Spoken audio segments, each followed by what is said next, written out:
आज है 26 अक्टूबर 2025, दिन है रविवार। आइए देखते हैं मध्य प्रदेश की 10 बड़ी खबरें। जानलेवा कार्बाइड गन, प्रदेश में 300 से ज्यादा घायल, 14 जिलों में बैन। आपको बता दें, कैल्शियम कार्बाइड से चलने वाली देसी गन से राजधानी भोपाल में 160 सहित प्रदेश भर में 300 से ज्यादा बच्चे और बड़े घायल हो चुके हैं। 2 दर्जन से ज्यादा घायलों की आंखों की रोशनी हमेशा के लिए जा सकती है। इस गन को 14 जिलों भोपाल, इंदौर, विदिशा, रायसेन, दतिया, गुना, धार, खंडवा, रीवा, सागरा, निवाड़ी, बड़वानी, हारदा, जबलपुर में बैन कर दिया गया है। सीएम ने कार्बाइड गन पर पूरी तरह रोक के निर्देश दिए हैं। सीएम डॉक्टर मोहन यादव ने शुक्रवार रात हमीदिया अस्पताल पहुंचकर कार्बाइड गन के घायलों से मुलाकात की। उन्होंने उपचार के लिए मरीजों को मुख्यमंत्री सुरक्षा अनुदान से मदद देने और एयर एम्बुलेंस सेवा उपलब्ध कराने के निर्देश दिए हैं। डिप्टी सीएम राजेंद्र शुक्ल ने भी हमीदिया में पीड़ितों का हाल जाना। भोपाल, इंदौर, जबलपुर में आज से 4 दिन बदला रहेगा मौसम। आपको बता दें, पूर्व मध्य अरब सागर के ऊपर एक डिप्रेशन एक्टिव है, जिसका असर आने वाले 4 दिन तक मध्य प्रदेश में देखने को मिलेगा। मौसम विभाग ने भोपाल, इंदौर, जबलपुर समेत प्रदेश के आधे हिस्से में कहीं कहीं आंधी, बारिश और गरज चमक का अलर्ट जारी किया है। शनिवार को भोपाल, इंदौर, झाबुआ, अलीराजपुर, धार, बड़वानी, खरगोन, शाजापुर, देवास, खंडवा, बुरहानपुर, सीहोर, हारदा, रायसेन, नर्मदापुरम, बैतूल, नरसिंहपुर, छिंदवाड़ा, पांडुना, जबलपुर, अनूपपुर, डिंडोरी, मंडला और बालाघाट में बूंदाबांदी हो सकती है। बादल छाए रहने से दिन के तापमान में गिरावट भी हो सकती है। 26, 27 और 28 अक्टूबर को भी बारिश के आसार। मौसम विभाग के अनुसार 26, 27 और 28 अक्टूबर को भोपाल, इंदौर, उज्जैन और नर्मदापुरम संभाग के जिलों में हल्की बारिश के आसार हैं। कुछ जिलों में दिन भर बादल रहेंगे। समर्थन मूल्य पर धान, ज्वार, बाजरा उपार्जन के लिए 8,53,911 किसानों ने कराया पंजीयन। आपको बता दें, समर्थन मूल्य पर धान, ज्वार, बाजरा उपार्जन के लिए इस वर्ष 8,53,911 किसानों ने पंजीयन कराया है। पिछले वर्ष 7,84,845 किसानों ने पंजीयन कराया था। खाद्य नागरिक आपूर्ति एवं उपभोक्ता संरक्षण गोविंद सिंह राजपूत ने बताया कि इस वर्ष विगत वर्ष की तुलना में लगभग 69,000 अधिक किसानों ने पंजीयन कराया है। धान उपार्जन के लिए 8,47,830, ज्वार के लिए 2,601 और बाजरा के लिए 5,545 किसानों ने पंजीयन कराया है। उन्होंने बताया कि धान का समर्थन मूल्य 2,369 रुपये, ज्वार का 3,699 और बाजरा का 2,775 रुपये है।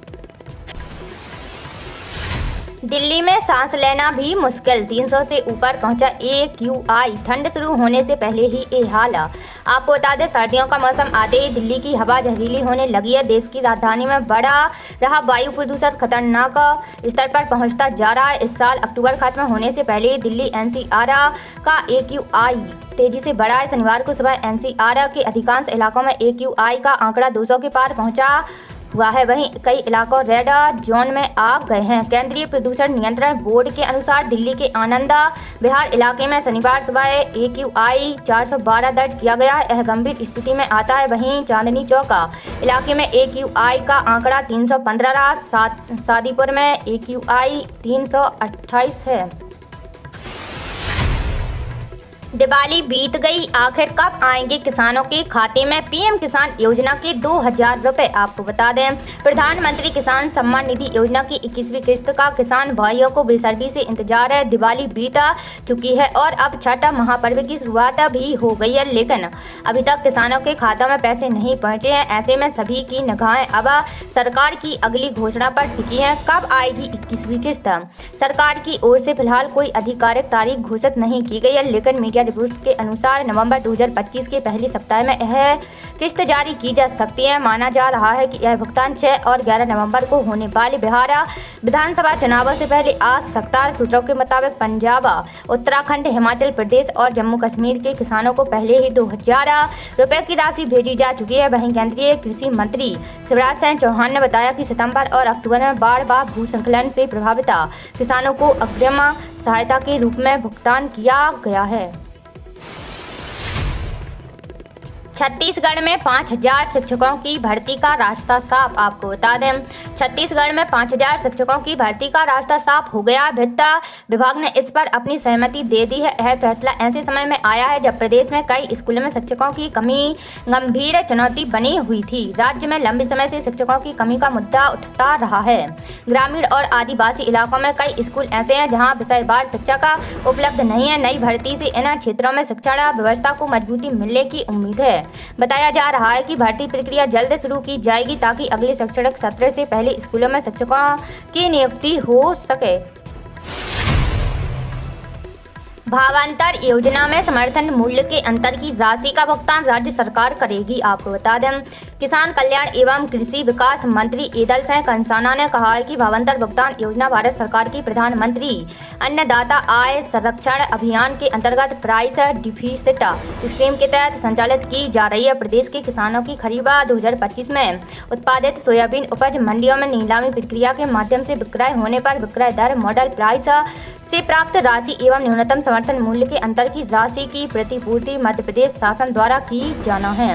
इस योजना के अंतर्गत समर्थन मूल्य तथा मॉडल प्राइस की भावांतर की राशि का भुगतान भारत सरकार राज्य सरकार द्वारा किया जाएगा। मंडी समिति में किसानों द्वारा अपनी सोयाबीन उपज नीलामी किए जाने के उपरांत व्यापारी द्वारा राशि का भुगतान उसी दिन किसान को किया जाएगा। किसानों को शासन द्वारा दे भावांतर राशि का भुगतान समय सीमा में करने के लिए मंडी बोर्ड द्वारा अस्थायी रूप से ऋण की व्यवस्था की जाएगी, जिसकी प्रतिपूर्ति भारत सरकार राज्य सरकार द्वारा निर्धारित समय अवधि में की जाएगी। इस योजना के तहत मंडी बोर्ड पर किसी तरह का अतिरिक्त व्यय भार नहीं आएगा।